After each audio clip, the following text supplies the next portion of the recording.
Hey, I was hoping to start a recording or start a video earlier in the day, like with the sunrise and whatnot, but I kind of slept in this morning. And then we just kind of Sabbath today, which was kind of cool. It was actually really nice. Right, Hadid? Very nice. He's in the kitchen. He is grilling up some pupusas. I'm not sure if you guys remember what those are, but they are a Salvadorian. I never made them. In fact, I don't think that, I don't know if we ever talked about pupusas. I don't think we did because I think that when I met Hadid and when we went to, what kind of restaurant would we have gone to that I had tried pupusas before? I think there was an actual He's over in the kitchen. pupuseria. Wansi's? Oh, maybe. So we went to a place in Colorado Springs, and I had some, and I can't remember if I liked them or not. They're like so for me. They're they're not like a big thing. One of my favorite, and I don't think it's Salvadorian food, but empanadas. Those are good. So I had, where was that restaurant? What kind of food did they have? It wasn't Puerto Rican food, but it was in Colorado where we went on our first date. Pig Latin? We went to this place called Pig Latin. And what kind of food did that have? Latin food. I guess I'm a little bit of a smart beep. It had Pig Latin food, so it was Latin food.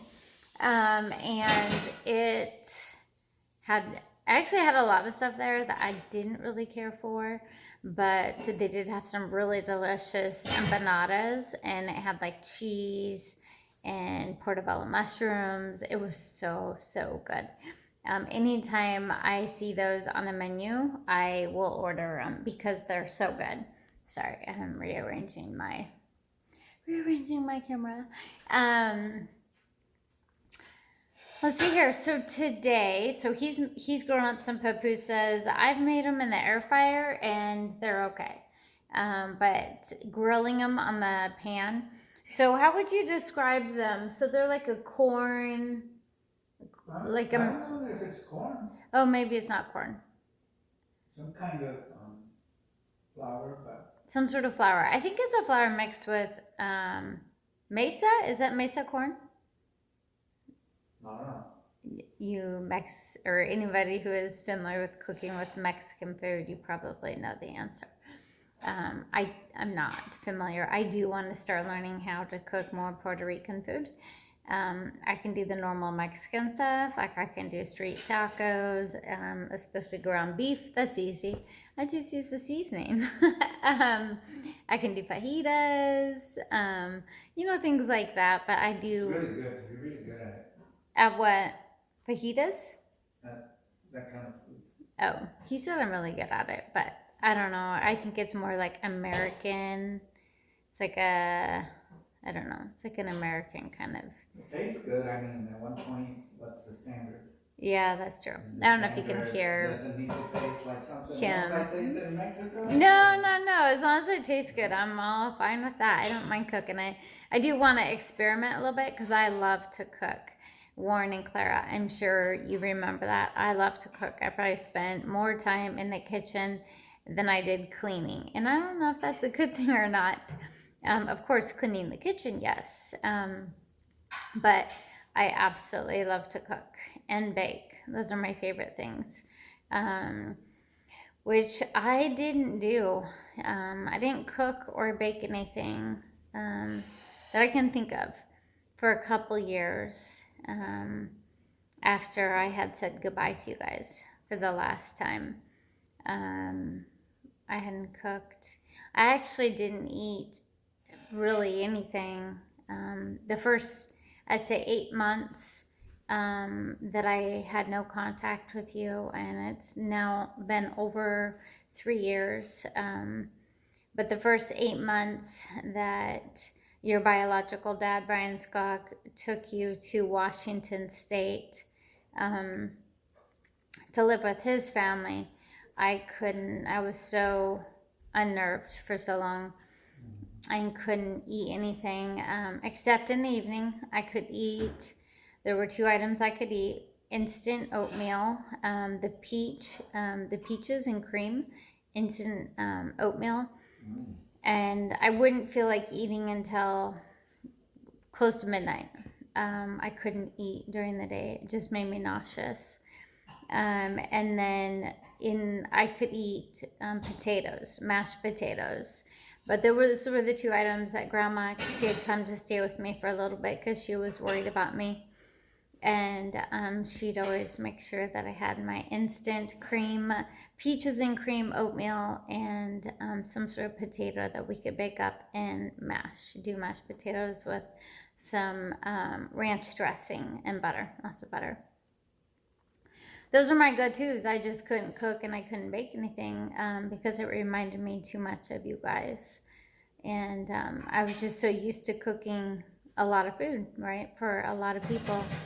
And so it was, I think, maybe PTSD, post-traumatic stress syndrome, that when I would think about cooking, I would just shut down. And so if I cooked, I would remember you guys, and it was so hard on me. So, but the Lord I've had a lot of inner healing, and I feel a lot more comfortable with cooking now. Definitely with Hadid in my life, he has definitely helped in many, many ways. And at first, it was just more him cooking for me, cooking steak and grilling up some vegetables. He's laughing. I don't know if you can hear him. But he would grill steak or cook brisket, which he makes a very good brisket. That's all right. That's all right. I don't know if you can hear him over there. But yeah, he always did a really awesome steak, grilled up a really good steak. And then he would grill some vegetables. And I love the way he grills vegetables. He grills them way better than me. I still can't. When I do vegetables, they turn out soggy. But he does vegetables, and they're like charbroiled, and they're crispy. I love it. So I hope I'm not making anyone hungry right now. I hope you already ate. You're making me hungry, but I'm eating, so. Where is he? I can't see him. It's probably good because I think he's walking around half dressed. We went to, okay, this is pretty wild. We went down to the hot tub. There's a hot tub at our condo, and we went down to it, and we enjoyed. It was great. It was wonderful because it's in the 50s here, which is, I know, compared to where you guys are at in the 30s, it is warm, right? But it's kind of cold out here, and with the humidity. So we went down to the hot tub. We met a couple of our neighbors, one which we had already met already. We met a new neighbor in this complex, and we hung out just talking, and then we decided to go back to our condo, and it has an electric door lock. Oh my gosh, it was locked. It didn't open up. And so we were in a swimsuit. We did not have a car key. We didn't have anything, but we called a locksmith, and they came. But we were literally locked out of our condo with our swimsuits and a towel and our sandals. That's it. But he was pretty quick. He said it was going to take him 20 to 25 minutes. I think he got there quicker, or time just went by quicker. But that did not feel good to be locked out of our condo in our swimsuit in 50 degrees or whatever temperature it was. It was probably more of a lack of control. Like, I can't get my stuff. I can't get in there. I can't even get in my car and go anywhere. So when we got back, we dealt with the whole locksmith thing and got some new keys, and then took showers. So now we're just vegging. We hadn't eaten yet today. Or no, we did eat earlier, but we hadn't eaten dinner. I think it's probably 7, maybe a 7:30 here right now. So it's on the later side. We're going to go to church tomorrow. The memory that I had today that I wanted to share was Clara's swim lessons. Well, Warren too, because Warren, you started off swim lessons at the same place. But so we started doing swim lessons, or I, because Brian never took you guys to swim lessons. I'm not sure he ever came to watch.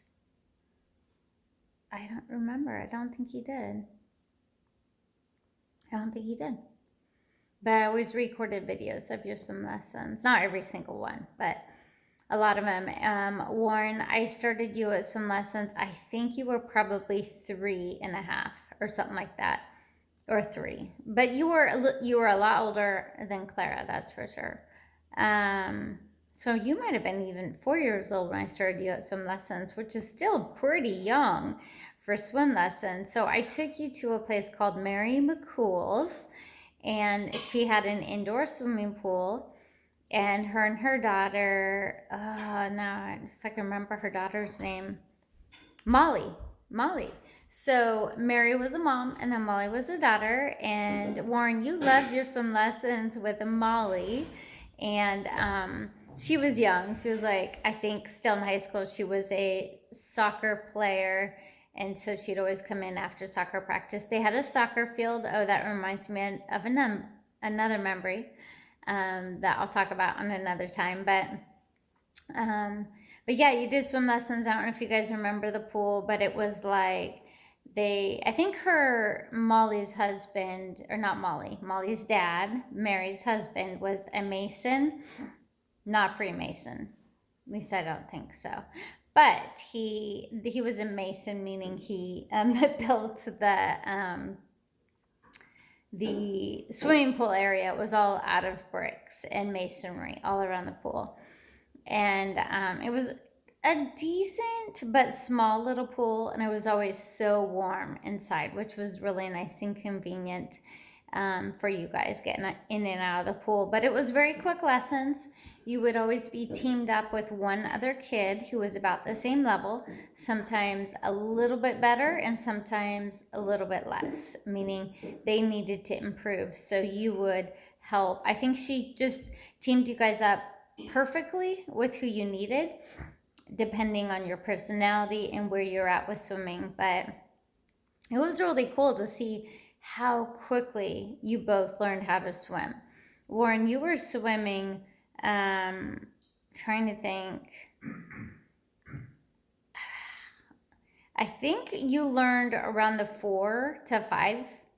So like you picked up swimming within a few months, and then I realized that if you went every single day for 2 weeks instead of doing it once a week or twice a week, if I would just sign you up for swim lessons every single day, Warren, for 2.5 weeks, and by the end of that 2.5 weeks, you were swimming on your own. And this wasn't just like being able to swim in place. You could swim across the pool with your arms and side breathing.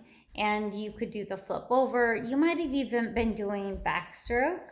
But then by the age 5, probably. Wow. Yeah, he was really young. I think so we had, for those of you guys watching this, we had an in-ground pool in the backyard, and in the in-ground pool, I had no fence around it. And it also, the shallowest end was like 5 foot 2 inches. Like I had a hard time keeping my head above the water.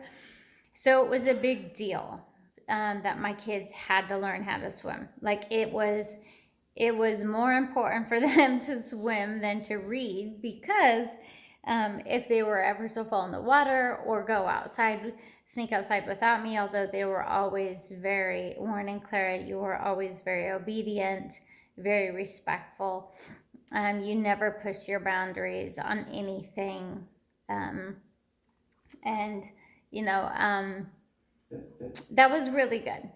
I'm sure there's things in your life that you realize that there are times that, not that you should push your boundaries, but you shouldn't push your boundaries at all, but that you have your own personal boundaries. And you have control over those personal boundaries. But moving on, you guys were excellent swimmers. Warren, you learned how to swim at such a young age. Clara, even younger. Warren would have at an earlier age as well, except that I didn't have you starting to swim until, well, let's see here. Yeah, so Warren, I think I started you because I didn't know about Mary McCool until your 4 or 5 year range. And of course, with Clara, I had already known because she's younger, I'd already known about Mary McCool. So I got Clara starting to swim probably at 2. I'm trying to remember, Clara, if you were potty trained or not. I don't think you weren't potty trained. And actually, Warren, I don't know if you were potty trained either, so you might have started way earlier too. I would have to go back through my pictures and videos. But Clara, I think that I remember putting swim pull-up diapers on you. So I may have had you swimming before you were 2. But which was cool. And then I saw a recent video of Clara swimming with side breathing across the swimming pool all by yourself, Clara. And you would have just turned 3 years old in this video. I think that was a video I posted on Facebook. So that's huge. Like, you guys should be so proud of yourself because not everybody, especially children, especially little ones, learn how to swim at such a young age. And I will always be incredibly grateful to Mary McCool and Molly McCool for teaching you how to swim. I remember there were days that you guys, especially Warren, which is so funny because Warren, you are, well, you're an awesome swimmer now. You compete in high school, or at least you were. I hope and pray you're still able to do that. I hope that's a lifelong thing that you develop and learn. And if it's something you don't want to do anymore, then I completely respect that too. I just know you are a really good swimmer. But Warren, I remember when you first started swimming lessons, you would cry and you would scream, and Mary wasn't very kind. She was kind of mean. She was hardcore. She was like, you're gonna do it. And it was a 30-minute lesson, and basically you got 15 minutes and the other kid got 15 minutes. But you were, I'm speaking to Warden right now, she was hardcore, and you were so scared. She'd be like, get in the water right now, get in, Warren, 1, and she would just be so hardcore, you'd be crying, and then Mary would ask me, do you want to step out? I think it's better if you just step outside right now. And I'm always like, no, I'm not leaving him here with you. I am not going to step out because I don't trust you. She was fine though. She would have never hurt you. And then I realized Molly, her daughter, was so sweet and so kind, and she was so pretty, and I think you had googly eyes for her. You're probably saying, no, I didn't, Mom, but you were just a little boy and you thought she was cute.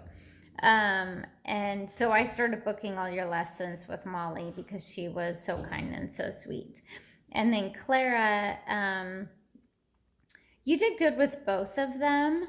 I think that I preferred you being with Molly just because I knew that Molly was so kind and so sweet. And I just liked working with Molly better. So Clara, you had, and I think I put you, like, we would be in swim lessons 3 days a week and then 4 days a week. So you got a lot more swim lessons close together because I figured it out with Warren that it was better to do more lessons closer together so you could actually retain the information and learn how to swim by the end of 2 weeks. So that was my memory of you guys, of just the swim lessons, you guys learning how to swim. And it's so cool to see that you guys are excellent. You both are excellent swimmers now. Warren, one of these days, don't be surprised if I don't somehow figure out how to watch one of your swim meets somewhere at some time, because Brian Skog cannot keep me out of public places. He may try, but technically and legally, he cannot. I have no protective order. I'm not saying that I'm going to do it, because I'm not about trying to create a scene, especially for you, Warren. That's not cool. It's not fair for you. So I just want you to know that. But I miss watching you how to swim, or watching you how. I miss watching you swim. I miss cheering you on. I should be a part of your life, and I'm sorry that I can't be. I just want you to know it's not anything I have done, or anything that I have not done. It's completely on Jenna Skog and Brian Skog, in cooperation with the Deschutes County Courts. So I'll leave it at that. But I just want you guys. I don't think they can hear you from that far, babe. I grew up around water, and I didn't learn. I don't know if you guys can hear him. Come a little bit closer. Well, I know. I was saying, I grew up around water, and I don't think I learned to swim as young as they did. I don't know if you heard. He grew up on water, because he grew up on Puerto Rico Island, and he says he doesn't think he learned how to swim as early as you guys did. Yeah, that's pretty awesome. You guys are little swim water people. There are times that some of our house hunting, or we'll have swimming pools that pop up, and I'm like, oh, Warren and Clara would way love to have a swimming pool. Hey, look at that mug. I don't know if you can read it. Oh, it says never. Yeah, it's reversed. Never, never, never give up. That's right. I will never give up. But I always tell Hadid, Warren and Clara would way rather have a swimming pool in the backyard than a lake. So I think I could be wrong, though. I mean, you guys, I haven't seen you guys in 3.5 years, and you guys might have different choices and decisions now, and maybe you would rather have a lake in your backyard. I don't know. I wish I knew. I wish I could talk to you guys about that. Anyways, I love you guys. I miss you. And I'm just going to read a couple identity scripture verses over you guys. Warren and Clara, you are joint heirs with Christ Jesus, and he has qualified you to share in his inheritance. Warren and Clara, you are redeemed from the curse of the law, and Abraham's blessings are yours. Warren and Clara, you are redeemed from the futile way of life inherited from the tradition of your forefathers, and you are now purchased with the precious blood of Jesus Christ. And you are now set free by the blood of Jesus Christ and what he did for you. So, I love you guys. I miss you. Wyatt, if you are watching this, I want you to know that I was also very proud of you for learning how to swim. I wish that I would have known about Molly and Mary McCool when you guys were learning, or when you were learning how to swim. It would have been way better, considering the Juniper Recreation Center, in my opinion, for learning how to swim was a racket. It was about making money. So you would go year after year after year, and it was, they were just making a ton of money. And I know you ended up being the swim coach later on, but you taught kids how to swim so much quicker. But Wyatt, I'm really proud of you too, because both you and Warren are now excellent professional, or whatever you want to say, semi-professional. You don't get paid to do it, but you are in competition swim, and that's awesome. Not all kids, like, number one, swim that good, and number two, can compete at the level that both Wyatt and Warren, you both are competing at. So I just want you to know I'm proud of you. And Clara, I totally don't blame you for not choosing, unless you are swimming now, for not choosing swimming as a sport. I don't think that I could have done it. That's why I did tennis, cheerleading, I downhill ski. I did single and giant slalom, or slalom and giant slalom, mainly slalom, downhill ski. What else did I play? I played basketball. I hear that you're playing basketball right now, Clara. I'm really proud of you. I wish I could watch one of your games. Um, who knows? Maybe one of these days we'll venture out to Moses Lake and prayerfully not make a scene. um, let's see here. I think you might be cheerleading, which is really cool, Claire, because I did that too. I don't know if you've ever picked up any volleyball or softball. I did do volleyball in middle school, um, just 1 year or one season, and I didn't like it. I wasn't a fan of volleyball, and I think it sucks being short. Never did softball. That's not my mojo. Not at all. I'm not one of those girls. Being petite and small, that's just not usually for it's usually bigger girls that do pretty good in softball. What kind of other sports? I think those are the ones you're doing right now. Cheerleading, basketball. I don't know if you're playing soccer anymore. You were such an excellent soccer player when I coached you. So I hope and pray you're doing soccer. All right, it's 26 minutes. I have been jabbering tonight, and I was just going to get on here and do a really short video. I love you guys. I miss you. I have to say, these videos have been really helpful for me. I really do hope and pray that you guys are getting them and able to watch them, even if it's just for a minute or two, to see me and to just know that I love you. I care about you more than anything in this whole world. I will not stop praying. Last night I prayed for hours for you guys. I just couldn't sleep, so I stayed up praying for you guys. I love you guys. I miss you very much. God bless you. I'll see you tomorrow. I love you. I love you. Bye.